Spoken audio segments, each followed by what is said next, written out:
Selamat siang Bapak. Kami dari tim inovasi desa Kecamatan Nagautung hari ini melakukan capturing di Desa Lolong. Sebelumnya dengan Bapak siapa? Saya Rizbia. Dengan Bapak? Oke.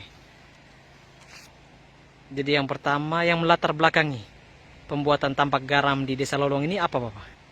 Yang melatar belakangi pembuatan tambak garam ini sebenarnya berawal dari ide Bapak Desa sendiri, yang waktu itu di mana beliau ditantang untuk membuat satu terobosan baru di desa, melihat potensi alam yang ada. Pada waktu itu Bapak Desa melihat di Desa Lolong ini potensi yang paling bagus itu air laut. Maka dari itu beliau bertekad untuk membangun tambak garam di Desa Lolong ini, mengumpulkan semua perangkat-perangkat aparat yang terkait, semua lapisan masyarakat di sini, maka dibangunlah ide tambak garam. Sejak kapan Bapak? Ini kita bangun ini tahun anggaran 2018. Kalau tidak salah waktu itu tepatnya bulan April tahun lalu. April 2018. 2018. Bisa diceritakan sedikit Bapak proses untuk pembuatan garam sendiri dari awal air laut dimasukkan sampai dengan jadinya garam? Jadi proses untuk garam ini paling pertama itu paling kita butuhkan itu air laut pada proses garamnya tadi.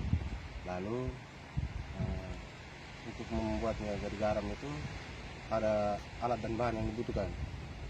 Alat yang biasa digunakan di sini itu yang pertama mesin sedot, terus selang untuk menghubungkan dari air laut ke waduk.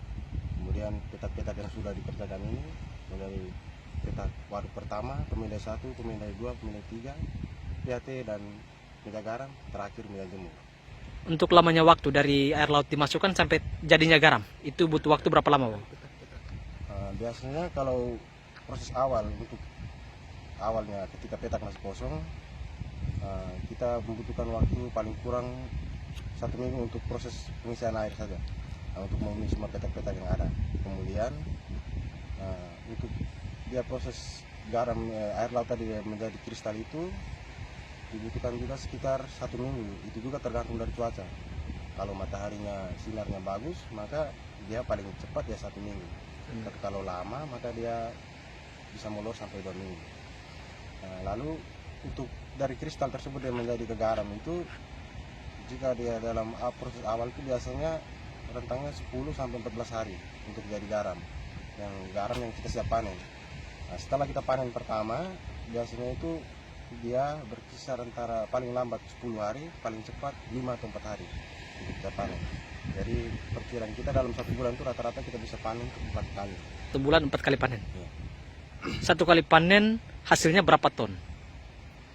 Kalau hasilnya ini bervariasi tergantung ketebalan garam ya. Karena ini kan tergantung cuaca juga.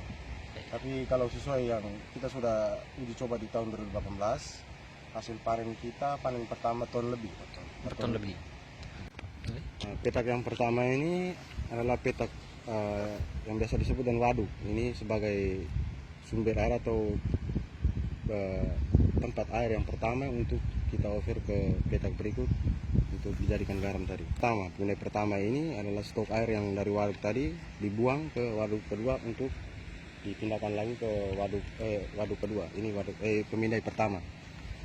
Pemindai pertama ini setelah air dimasukkan ke waduk, maka langsung dimasukkan ke pemindai pertama ini untuk dipindahkan lagi ke pemindai kedua. Untuk memindahkan air ini juga harus dilihat dari suhunya. Biasanya suhu yang digunakan di sini untuk dipindahkan ke pemindai berikutnya itu dia berkisar antara 5 sampai 10 derajat. Ini sendiri adalah alat ukur yang digunakan untuk mengukur suhu air, namanya biometer. Alat ini digunakan untuk mengukur kepekatan air laut itu sendiri.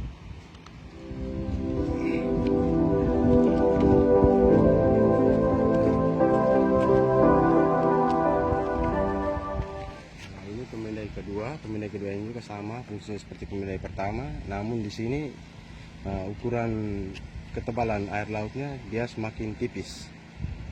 Biasanya di atas kalau dia sekitar 30 cm, maka dia di sini dia agak turun sedikit di bawah 30 cm, maka dia bisa saja 20 cm atau 25 cm. Nah, suhu airnya lautnya juga di sini sama, dia berkisar antara 10 sampai 15. Jika suhunya sudah 10 atau 15, maka dipindahkan lagi ke pemindai ketiga. Nah, ini pemindai ketiga. Pemindai ketiga ini juga sama seperti pemindai kedua, bedanya dia juga semakin tipis. Jadi biasanya kalau di atas 20 cm ketebalannya, maka di sini dia bisa saja 15 cm.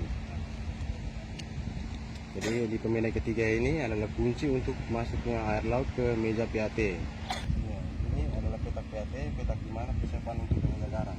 Petak ini yang menjadi kunci untuk proses terjadinya garam ini. Suhu air laut yang dibutuhkan di sini biasanya berkisar 20 sampai 26. Suhu di sini yang menentukan untuk cepat atau lambatnya proses terjadinya garam ini. Suhu yang dibutuhkan di sini biasanya paling kurang dia di bawah 26 untuk bisa diukur ke meja garam. Nah, kalau suhunya belum sampai 28, maka otomatis proses untuk terjadi garamnya ini lambat, atau kalau tidak terjadi garam maka garamnya akan cair. Biasanya ukurnya suhunya sampai 28, tapi ini karena air lautnya belum begitu matang sehingga suhunya baru mencapai 15. Ini adalah meja garam, meja di mana terjadinya proses garam tadi. Di sini ada 5 meja. Meja ini meja terakhir sudah jadi garam, sudah siap untuk dipanen. Ini sudah proses setengah garam. Biasanya suhu air laut di sini dia dari 28 sampai 30. Kalau sudah sampai 30 berarti kering sekali. Biasanya ketika ini sudah kering, maka ini sudah bisa dipanen. Ini adalah meja terakhir sebelum terakhir untuk tidak digarap. Nah, ini adalah meja jemur. Meja jemur ini fungsinya untuk menjemur garam yang sudah kita panen tadi. Nah, biasanya untuk proses pengepakan garam sendiri berkisar antara 5 sampai 7 hari untuk mengepak garam. Oke, terima kasih Bapak. Selamat siang. Baik, buat teman-teman semua, untuk desa-desa yang lain yang ada di Nagautung, khususnya untuk kawasan pesisir, jika ingin untuk mereplikasi program inovasi desa untuk di Desa Lolong sendiri, maka dipersilakan untuk datang ke Desa Lolong, khususnya di Tampak Garam Desa Lolong. Yang melatar belakangi pembuatan Tampak Garam di Desa Lolong ini apa, Bapak? Yang pertama itu terkait dengan visi misi. Jadi di periode kedua kepemimpinan saya, visi misi salah satunya itu adalah peningkatan potensi sumber daya alam yang ada. Nah, karena kita melihat potensi sumber daya alam yang ada di Desa Lolong, salah satunya yang paling besar itu ada air laut.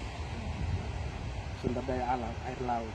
Itu kita coba merapatkan barisan, khususnya pada tahun 2017, saya coba untuk merapatkan barisan oleh HDBTD, pemerintah desa itu sendiri, aparat, masyarakat, dan tokoh-tokoh terkhusus penguasa hak layak.